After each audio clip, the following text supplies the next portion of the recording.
सारे गांव में बदलू मुझे सबसे अच्छा आदमी लगता था। यहाँ लेखक कहता है कि मुझे गांव में सबसे अच्छा आदमी बदलू, जो लाख की चूड़ियाँ बनाता है, वो लगता है, क्योंकि वह मुझे सुंदर सुंदर लाख की गोलियाँ बनाकर देता था। मुझे अपने मामा के गांव जाने का सबसे बड़ा चाव, चाव का यहाँ अर्थ है इच्छा, रुचि, यह थी कि जब मैं वहाँ से लौटता था तो मेरे पास ढेर सारी गोलियाँ होती। यहाँ लेखक कह रहा है कि जब मैं अपने मामा के घर से वापस लौटता था तो तब मेरे पास लाख की रंग बिरंगी गोलियाँ कंचे के समान होती थी, कंचे की गोलियों के समान, जो किसी भी बच्चे का मन मोह लेती अर्थात आकर्षित कर लेती थी।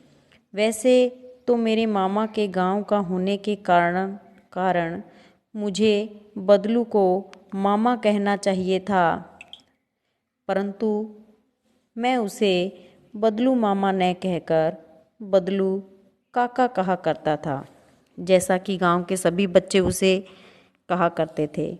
यहाँ लेखक कहता है कि मुझे बदलू को बदलू मामा कहना था, न कि बदलू काका। मैं गांव के बच्चों के पीछे पीछे उन्हें बदलू काका ही कहने लगता। बदलू का मकान कुछ ऊंचे पर बना था। मकान के सामने बड़ा सा सहन, सहन का यहाँ अर्थ है आंगन, बड़ा सा आंगन था जिसमें एक पुराना नीम का वृक्ष लगा था। उसी के नीचे बैठकर बदलू अपना काम करता था। बगल में भट्टी दहकती रहती। भट्टी का यहाँ अर्थ है अंगीठी, दहकती जलती रहती, जिसमें वह लाख, जो एक पदार्थ होता है, पिघलाया करता। सामने एक लकड़ी की चौखट पड़ी रहती। चौखट यहाँ लकड़ी का चौकोर टुकड़ा, जिस पर वह लाख के मुलायम होने पर वह उसे सलाख के समान, सलाख होती है एक धातु के समान पतला करके चूड़ी का आकार देता। पास में 4-6 विभिन्न आकार की बेलन नुमा मुंगेरियाँ का यहाँ अर्थ है गोल लकड़ी रखी रहती, जो आगे से कुछ पतली और पीछे से कुछ मोटी होती।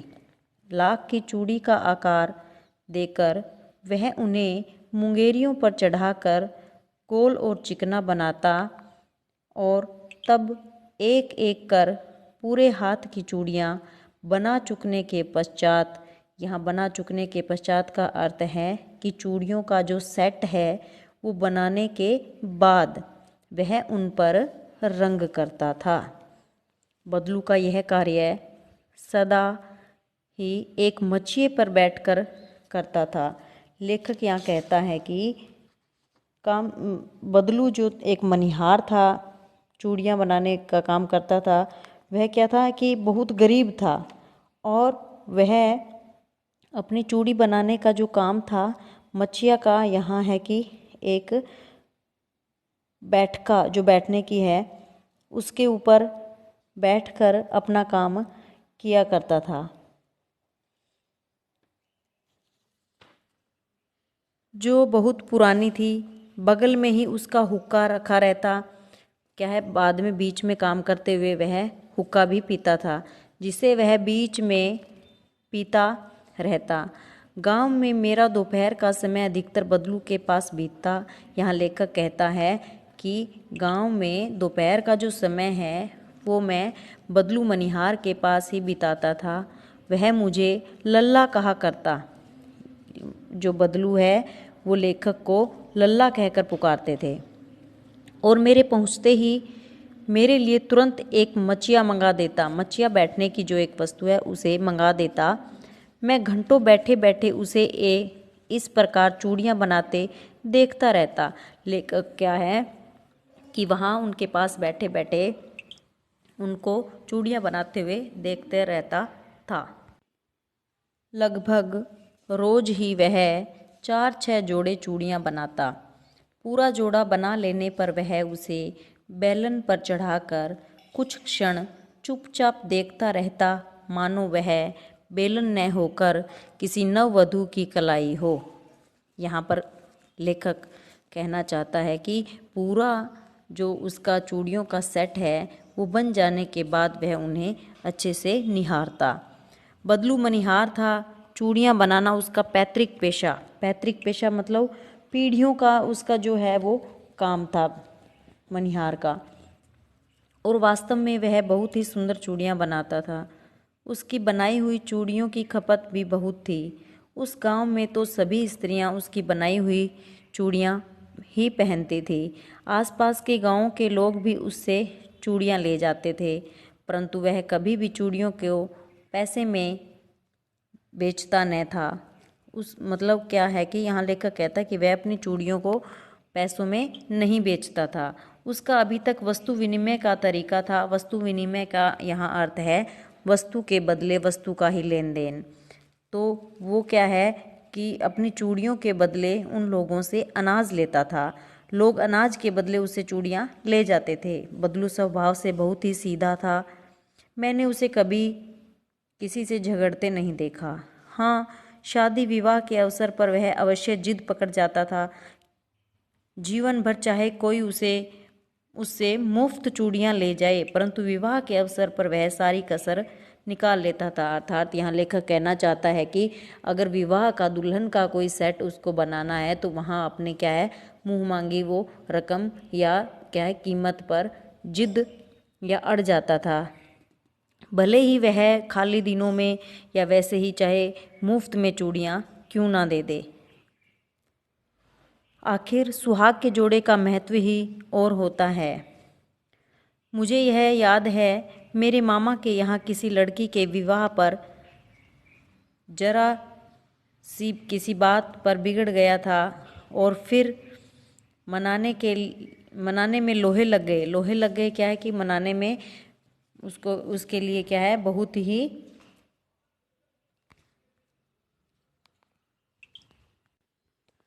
लोहे लग गए, लाखों यत्न करने पड़ते थे। विवाह में इसी जोड़े का मूल्य इतना बढ़ जाता था कि उसके लिए उसकी घरवाली को सारे वस्त्र मिलते, ढेरों अनाज मिलता। क्या है कि जो विवाह की अगर वो उसने सेट बनाया है चूड़ियों का तो उसके बदले उसे उसकी पत्नी के लिए वस्त्र मिलते, ढेरों अनाज, बहुत सारा अनाज, उसको अपने लिए पगड़ी और जो रुपए मिलते थे सो अलग, वो क्या है अलग। यदि संसार में बदलू को किसी बात से चिढ़ थी तो वह थी कांच की चूड़ियों से। क्या है यहाँ लेखक कहना चाहता है कि बदलू को इस संसार में किससे चिढ़ थी? कांच की चूड़ियों से, क्योंकि उसका काम या कारोबार जो था वो लाख की चूड़ियों से चलता था। यदि किसी भी स्त्री के हाथों में उसे कांच की चूड़ियाँ दिख जाती तो वह अंदर ही अंदर कुढ़ उठता। मतलब क्या है कि उसे क्रोध होता, चिढ़ होती, गुस्सा आता और कभी कभी तो 2-4 बातें भी सुना देता। मुझसे तो वह घंटों बातें किया करता। लेखक यहाँ कहता है कि मुझसे तो वो बहुत ज़्यादा समय, बहुत घंटों क्या है बातें किया करता। कभी मेरी पढ़ाई के बारे में पूछता, कभी मेरे घर के बारे में और कभी यूँ ही शहर के जीवन के बारे में। मैं उससे कहता कि शहर में सब कांच की चूड़ियाँ पहनते हैं तो वह उत्तर देता, शहर की बात और है लल्ला, वहाँ तो सभी कुछ होता है और वहाँ तो औरतें अपने मर्द का हाथ पकड़कर सड़कों पर घूमती है। यहाँ पर क्या है, कवि शहरी और ग्रामीण इलाके के जो अंतर है उसके बारे में बता रहे हैं। और फिर उनकी कलाइयाँ नाजुक होती हैं न, लाख की चूड़ियाँ पहने तो मोच न आ जाए। यहाँ लेखक शहरी वातावरण और ग्रामीण वातावरण में अंतर बता रहा है। कभी कभी बदलू मेरी अच्छी खासी खातिर भी करता है। यहाँ क्या है कि खातिर मतलब उसकी काफ़ी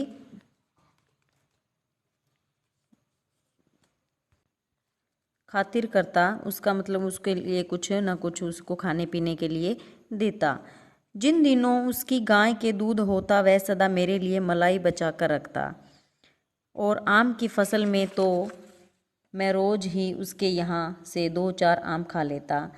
यहाँ ये जो लेखक हैं वो क्या कह रहे हैं कि मतलब मेरी अच्छी खासी खातिर करता, कि मेरी अच्छी सेवा करता, कि जब उसकी गाय दूध देती थी उन दिनों वह लेखक के लिए मलाई बचा कर रखता। और लेखक उसके लिए क्या है, उन दिनों अगर आम का अगर मौसम था तो उन दिनों वह उनके लिए, बदलू के लिए 2-4 आम ले जाता। परंतु इन सब बातों के अतिरिक्त जिस कारण वह मुझे अच्छा लगता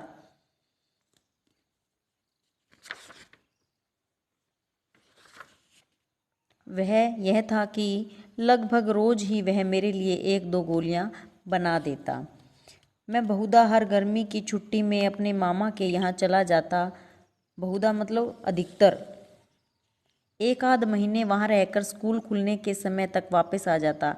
क्या है कि वो छुट्टियों में 1-आध महीने मतलब आधा महीना, या फिर क्या है अपनी आधी छुट्टियां या छुट्टियों में जब तक उसका स्कूल नहीं खुलता था उतने समय तक वह अपने मामा के घर ही रहता।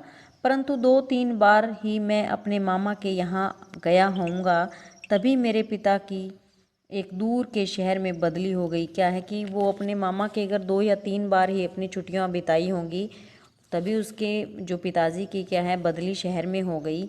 और एक लंबी अवधि तक मैं अपने मामा के गांव न जा सका। इस प्रकार इस कारण क्या है, लेखक अपने मामा के घर न जा सका।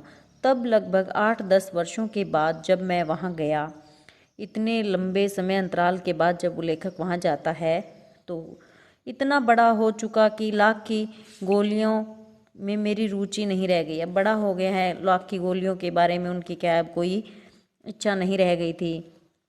अतः गांव में होते हुए भी कई दिनों तक मुझे बदलू का ध्यान न आया।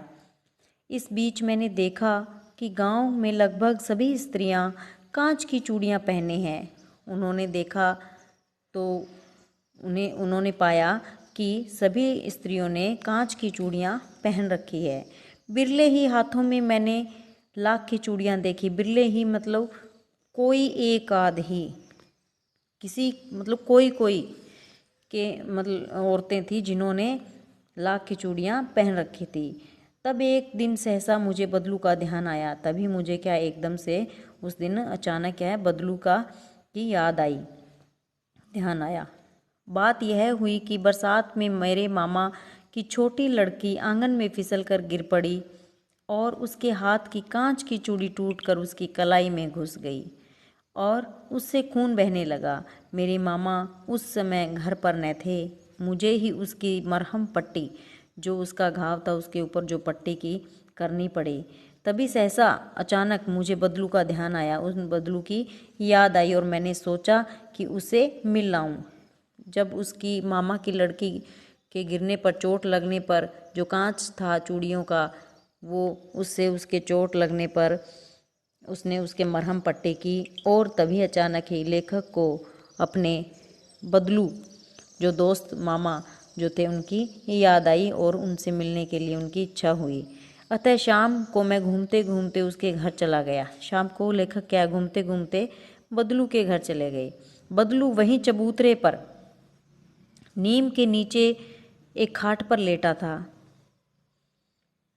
तो यहाँ जो लेखक कहता है कि वो गए और उन्होंने देखा कि वो वहाँ नीम के पेड़ के नीचे खाट पर लेटे हुए थे। नमस्ते बदलू काका, मैंने कहा। नमस्ते भैया, उसने मेरी नमस्ते का उत्तर दिया और उठकर खाट पर बैठ गया। परंतु उसने मुझे पहचाना नहीं और देर तक मेरी ओर निहारता रहा। मैं हूँ जनार्दन काका, आपके पास से गोलियां बनवा कर ले जाता था। यहाँ लेखक ने अपना परिचय दिया कि मैं जनार्दन हूँ और मैं आपसे यहाँ के लाख की जो है गोलियां बनवा कर ले जाता था, आपके पास बातें करता था और खेलता था। ऐसा लेखक ने अपना परिचय दिया। बदलू फिर भी चुप रहा, मानो वह अपने स्मृति पटल पर अतीत के चित्र उतार रहा हो। बदलू फिर भी चुप रहा, मानो वह अपने स्मृति पटल मीन्स याद कर रहा था। अब पटल पर अतीत के चित्र उतार रहा हो, अर्थात जो है अपनी यादें हैं, जो चित्र उनके पहले के जो याद के चित्र हैं उनको वो क्या है याद कर रहा हो। और तब वह एकदम बोल पड़ा, एकदम उसे याद आई और बोला, आओ आओ लल्ला बैठो। तो क्या है कि वो उन्हें उसे याद आया और उन्होंने पहचान लिया, बहुत दिन बाद गांव आए हो। तभी बदलू ने लेखक से कहा कि तुम अभी मेरे पास तो बहुत दिनों बाद आए हो। हाँ हाँ, इधर आना ही नहीं हो सका। लेखक कहते हैं कि मैं क्या है मेरा इधर आना ही नहीं हुआ काका, मैंने चारपाई पर बैठते हुए यह उत्तर दिया। कुछ देर फिर शांति रही, दोनों चुप रहे। मैंने इधर उधर दृष्टि दौड़ाई, मतलब क्या है कि मैंने इधर उधर देखा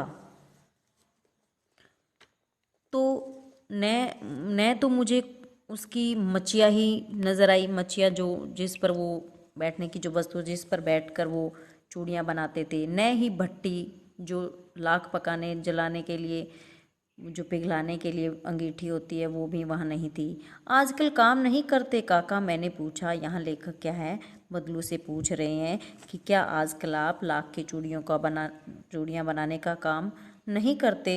नहीं लल्ला, काम तो कई साल से बंद है। कि आजकल क्या है बहुत साल हो गए हैं, कई सालों से मेरा लाख की चूड़ियाँ बनाने का काम क्या है वो बंद है। मेरी बनाई हुई चूड़ियाँ कोई पूछे तब तो, क्या है कि मेरी जो चूड़ियाँ लाख की बनाई हुई है उनको अभी लोग पसंद नहीं करते। गांव-गांव में कांच का प्रचार हो गया है। अभी क्या है सभी गांव में जो औरतें हैं वो कांच की ही चूड़ियाँ पहन रही है। वह कुछ देर चुप रहा, वो जो लेखक हैं कुछ देर तक, जो ये जो मनिहार है बदलू, वो कुछ देर तक चुप रहे, फिर बोले, मशीन युग है न यह लल्ला। क्या कहते हैं यहाँ वो बदलू जो मनिहार है वो लेखक से कहते हैं कि अब जो युग है, अब जो चल रहा जो समय है वो मशीनी है। आजकल सब काम मशीन से होता है, खेत भी मशीन से जोते जाते हैं और फिर जो सुंदरता कांच की चूड़ियों में होती है वह लाख में कहाँ संभव है। लाख तो हाथों से बनाया जाता है और मशीनी काम सफाई होने के कारण आजकल ज़्यादा उसी को ही पसंद किया जाता है। लेकिन कांच बड़ा खतरनाक होता है, बड़ी जल्दी टूट जाता है। मैंने कहा, यहाँ लेखक ने कहा कि कांच तो बहुत खतरनाक है और वह बहुत जल्दी ही टूट जाता है, नाजुक तो फिर होता ही है लल्ला। कहते कहते उसे खांसी आ गई और वह देर तक खांसता रहा। मुझे लगा उसे दमा है। दमा ये जो है एक बीमारी है। अवस्था के साथ साथ क्या है कि उम्र के साथ साथ स्थिति के साथ साथ उसका शरीर ढल चुका था। क्या है कि अब कुछ कमज़ोर हो चुका था उम्र के साथ, अपनी स्थिति के साथ। उसके हाथों पर और माथे पर नसें उभर आई थी। क्या कि जो नसें हैं वो उभर चुकी थी, बाहर क्या है उभरी हुई दिखाई दे रही थी। जाने कैसे उसने मेरी शंका भांप ली और बोला, दमा नहीं है मुझे, फसली खांसी है। ये क्या है फसली खांसी मीन्स क्या है, मौसम के अकॉर्डिंग मुझे ये क्या है, मौसम के अनुसार मुझे ये खांसी हो जाती है। यही महीने 2 महीने से आ रही है, 10-15 दिन में ठीक हो जाएगी। ऐसा उसको क्या है कि अपना शरीर का या खांसी का पता था कि ये ऐसे ही मुझे इस मौसम में आती हैं और ऐसे ही 10-15 दिन बाद मुझे ये ठीक हो जाएगी। मैं चुप रहा, मुझे लगा उसके अंदर कोई बहुत बड़ी व्यथा छिपी है। मैं देर तक सोचता रहा कि इस मशीन युग में ने कितने हाथ काट दिए हैं। कुछ देर फिर शांति रही जो मुझे अच्छी नहीं लगी। इतनी बात दोनों आपस में करते हैं और क्या है कि अब बीच में शांति वो आपस में महसूस करते हैं। तभी लेखक अपने मन ही मन में विचार करता है कि देखना आजकल मशीनी युग ने कितने हाथ काट दिए। मतलब क्या है यहाँ लेखक क्या कहना चाहता है कि इन मशीनों से काम होने लगे हैं तो बहुत से जो बेरोज़गार जो मेहनत करने वाले, हाथों का काम करने वाले लोग हैं वो बेरोज़गार हो गए हैं, उनके हाथ काट दिए गए हैं। का यहाँ मीनिंग है कि उनका अब कारोबार जो है वो बंद हो गया है। आम की फसल अब कैसी है काका? यहाँ लेखक बदलू से पूछता है कि अब आम की फसल कैसी है? कुछ देर पश्चात मैंने बात का विषय बदलते हुए पूछा। अब उन्होंने उस जो लाख की चूड़ियों का जो मशीनी युग था उसकी बात को अब पलट लिया और फसल के बारे में पूछने लगा। अच्छी है लल्ला, बहुत अच्छी है। यहाँ बदलू जो कहता है कि बहुत अच्छी है, उसने लहक कर उत्तर दिया और अंदर अपनी बेटी को आवाज़ दी, अरे रज्जो, लल्ला के लिए आम तो ले आ। फिर मेरी ओर मुखातिब होकर बोला, माफ़ करना लल्ला, तुम्हें आम खिलाना भूल गया था। मुखातिब यहाँ क्या कि हल्की सी हंसी के साथ वो क्या उसके साथ बोला कि माफ़ करना कि क्या है, आप मुझे माफ़ करना, पहले मैं आप जब आते थे मैं आपको 2-4 आम खिलाता था आम के मौसम में, और आज क्या है मैं आपको आम खिलाना भूल गया था। नहीं नहीं काका, आम तो इस साल बहुत खाए हैं। वाह वाह, बिना आम खिलाए कैसे जाने दूंगा तुमको। यहाँ पर क्या है वो अपना प्रेम प्रकट कर रहा है और उसे पहले की अपनी याद आ जाती है और वो कहता है कि नहीं नहीं, आज तो मैं आपको आम खिलाऊंगा, बिना आम खाए मैं आपको नहीं जाने दूंगा। मैं चुप हो गया, मुझे वे दिन याद आ गए। यहाँ लेखक जो है वो भावुक हो जाता है और उसे अपने वो बचपन के जो दिन थे पहले जो उन्होंने बदलू के साथ बिताए वो याद आने लगे।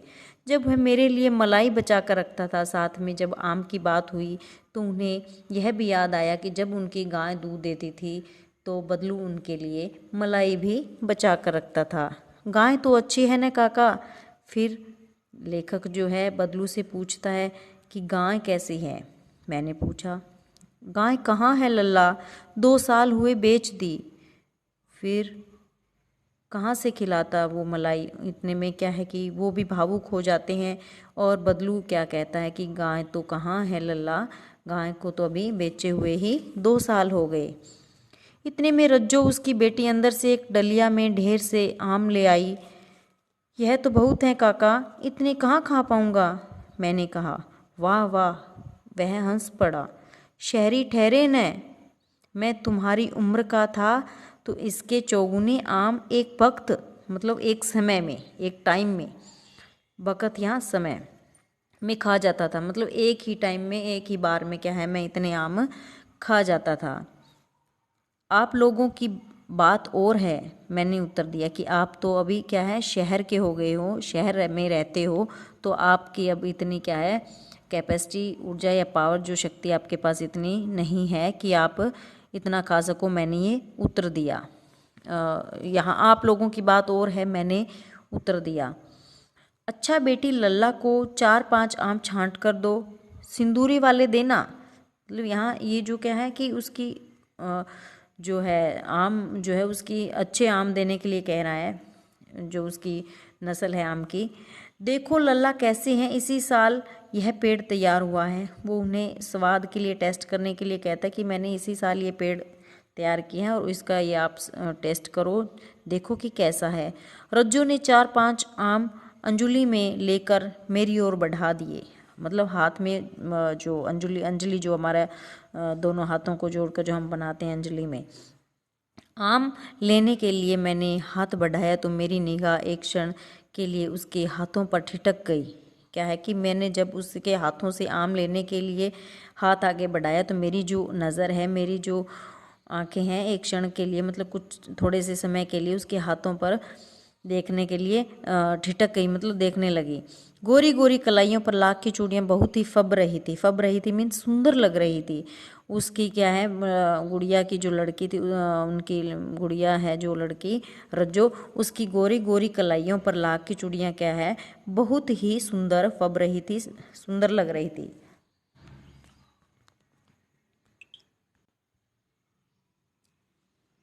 बदलू ने मेरी दृष्टि देख ली और बोल पड़ा, यही आखिरी जोड़ा बनाया था जमींदार साहब की बेटी के विवाह पर।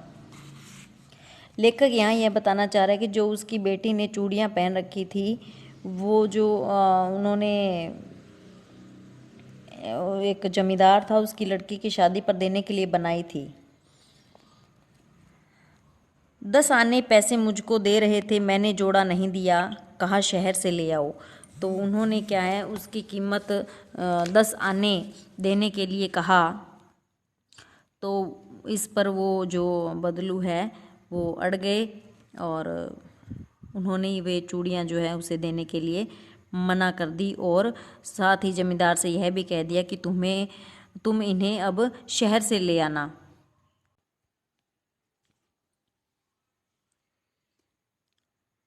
मैंने आम ले लिए और खाकर थोड़ी देर पश्चात चला गया। मैंने उनसे आम ले लिए और खाने के बाद क्या है मैं के पश्चात चला आया। मुझे प्रसन्नता हुई कि बदलू ने हार कर भी हार नहीं मानी। क्या है कि लेखक क्या अपने मन ही मन में क्या बाद में खुश हुआ कि बदलू ने बदलते समाज और वातावरण में अपनी हार नहीं मानी। उसका व्यक्तित्व कांच की चूड़ियों जैसा न था कि आसानी से टूट जाए। यहाँ पर लेखक क्या है, उसकी जो समाज में हार न मानने का जो व्यक्तित्व है उसको कांच से तुलना की है कि वो कांच की चूड़ियों के समान नाजुक नहीं था जो कि टूट जाए। यहाँ जो लेखक है वो बदलू की दयनीय दिशा और उसके उज्जवल व्यक्तित्व को यहाँ प्रकट कर रहा है।